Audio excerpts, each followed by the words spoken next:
COVID-19 di DIY semakin mengganas. Angka positif orang yang terpapar corona semakin tinggi, membuat berbagai pelayanan kesehatan kewalahan, mulai dari rumah sakit, tenaga kesehatan, relawan, dan seluruh stakeholder yang menjadi garda terdepan dalam penanganan COVID-19. Hal tersebut mempengaruhi bed occupancy rate atau BOR di hampir seluruh rumah sakit rujukan yang mencapai 91%, angka yang sudah melampaui batas aman. Sejumlah rumah sakit pun bahkan harus mendirikan tenda darurat demi menampung pasien COVID-19, salah satunya di Rumah Sakit Umum Pusat Dr. Sarjito, Yogyakarta. Tenda milik BPBD DIY ini dibangun di depan poli COVID-19 untuk mengantisipasi peningkatan pasien corona. Terlebih ketersediaan tempat perawatan pasien COVID di rumah sakit tersebut saat ini sudah semakin menipis. Tidak hanya ruang untuk penanganan, sejumlah tenaga kesehatan pun kurang, tak sedikit yang juga ikut terpapar corona. Tenda itu kita dirikan untuk mengantisipasi manakala pasien-pasien COVID yang mau masuk ke ruang perawatan itu masih harus menunggu karena berbagai hal. Karena banyak hal yang sebelum orang itu boleh masuk itu harus ada yang dipersiapkan baik di polinya atau di IGD-nya dengan diri bangsalnya. Nah itu perlu waktu. Jadi memang ada peningkatan ya di bulan Februari sampai Mei itu rata-rata yang terpapar itu sebulannya 30-an lah.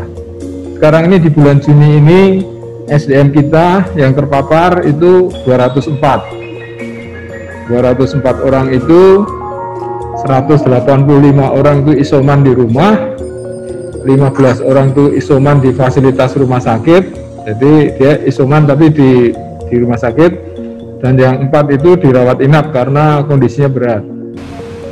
Minimnya ruang perawatan hingga tenaga kesehatan yang mulai kewalahan membuat Pemda DIY mulai memesan tenda darurat ke BNPB. Nantinya tenda-tenda tersebut akan ditempatkan di rumah sakit hingga shelter-shelter isolasi. Selain itu, kabupaten kota kini juga diminta memaksimalkan rumah sakit dengan menambah bed, di mana bed pasien reguler yang tidak digunakan kini dialihkan untuk penanganan pasien corona. Kami sudah lakukan koordinasi dengan teman-teman di kabupaten kota dan juga dengan rumah sakit. Upaya yang kita lakukan, pertama rumah sakit itu kita minta untuk nambah bed, termasuk di dalamnya merubah bed reguler menjadi bed COVID. Kita sudah mendapatkan kesanggupan dari Bu Deputi di Jakarta, di BNPB, kita akan minta tambahan tenda dan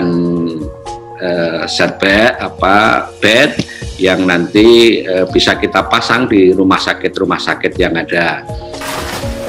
Kabupaten Sleman mengambil langkah dalam menekan angka COVID-19 dengan membuat gerakan 7 hari di rumah saja lewat program Sesarengan Jogo Sleman.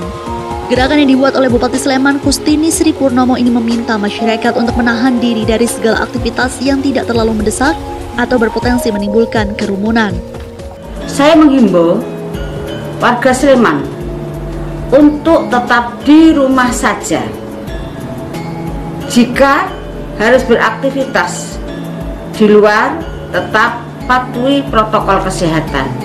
Memakai masker, mencuci tangan pakai sabun, menjaga jarak, dan menjauhi kerumunan, membatasi mobilitas dan interaksi dengan orang lain.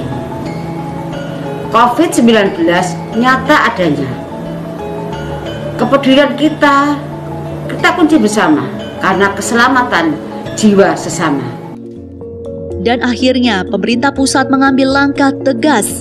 PPKM Mikro resmi diberlakukan pada tanggal 3 hingga 20 Juli 2021. Saya memutuskan untuk memberlakukan PPKM darurat sejak tanggal 3 Juli hingga 20 Juli 2021, khusus di Jawa dan Bali.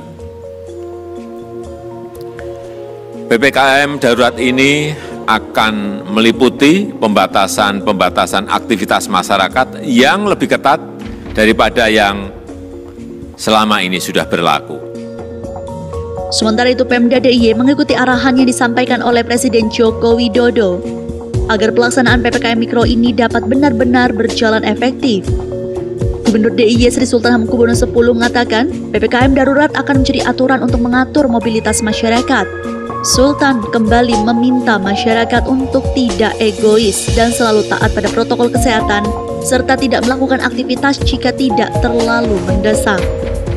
Yang prinsip, ya, itu bagaimana kita bisa membatasi mobilitas masyarakat.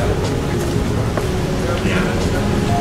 Yang selama ini agak sulit, tapi juga bagaimana masyarakat ini lebih punya kesadaran, kemauan untuk tidak egois, ya, untuk menahan diri kalau tidak perlu meninggalkan rumah, ya, sehingga akan kita batasi masalah kerumunan. Bahkan untuk mendukung keberhasilan PPKM darurat ini, Wakil KCPPN Luhut Binsar Panjaitan menegaskan untuk semua kepala daerah bisa melaksanakan PPKM darurat Jawa Bali dengan sebaik mungkin. Jika kedapatan tidak menerapkan PPKM darurat, maka sanksi kepada kepala daerah akan dijatuhkan. Dalam hal gubernur, saya ulangi, dalam hal gubernur, bupati, wali kota tidak melaksanakan ketentuan pengetatan aktivitas masyarakat selama periode PPKM darurat dan ketentuan poin 2 di atas dikenakan sanksi administrasi berupa teguran tertulis 2 kali berturut-turut sampai dengan pemberhentian sementara sebagaimana diatur dalam pasal 68 ayat 1 dan ayat 2 Undang-Undang Nomor 23 Tahun 2014 tentang pemerintahan daerah. Visintia Rina, Jogja TV.